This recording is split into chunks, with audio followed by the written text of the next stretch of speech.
Total variation, इसे total sum of square भी कहते हैं।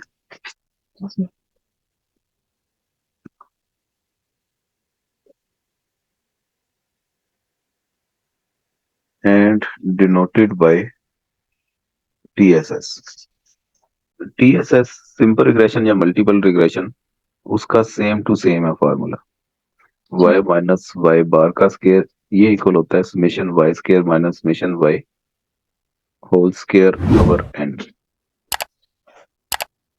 ये तो हो गई टोटल वेरिएशन की कहानी। इसके बाद दूसरे नंबर पे है explained variation. Explained variation RSS regression sum of square भी कहते हैं। It is also called regression sum of square RSS।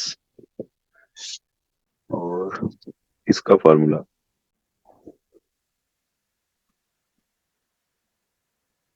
Equal है summation y cap minus y bar whole square. और आगे फर्दर ये किसके इक्वल होता है, बीटा या अल्फा, जो भी आपकी इक्वेशन में कांस्टेंट होता है, अल्फा समझ लें या बीटा समझ लें, alpha into summation y plus beta 1 summation x1y plus beta 2 summation x2y minus summation y whole square over n। ठीक है, ये बीटा 1 इनके ऊपर ये कैप लगा दें, अल्फा के ऊपर कैप लगा दें बीटा 2 के, इसका मतलब है ये एस्टिमेटेड वैल्यूज वही पुट करनी है आपने यहाँ पे। अगर तो रिग्रेशन इक्वेशन आपकी ये है alpha plus beta 1 x1 plus beta 2 x2, उसके लिए ये फार्मूला है। अगर रिग्रेशन इक्वेशन आपकी beta plus beta 1 x1 plus beta 2 x2, फिर क्या फार्मूला होगा, सारा फार्मूला सेम रहेगा, सिर्फ इस अल्फा की जगह बीटा लगा देना आपने।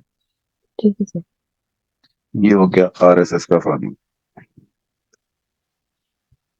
अब unexplained variation, error sum of square,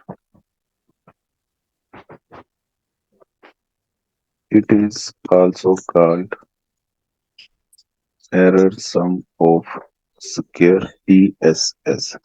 अब ये फाइंड कैसे किया जाता है, ESS अगर आपने कर लिया तो स्टैंडर्ड एरर ऑफ एस्टिमेट वो भी आपका तैयार हो जाता है, क्योंकि यही फार्मूला उसमें भी चलता है।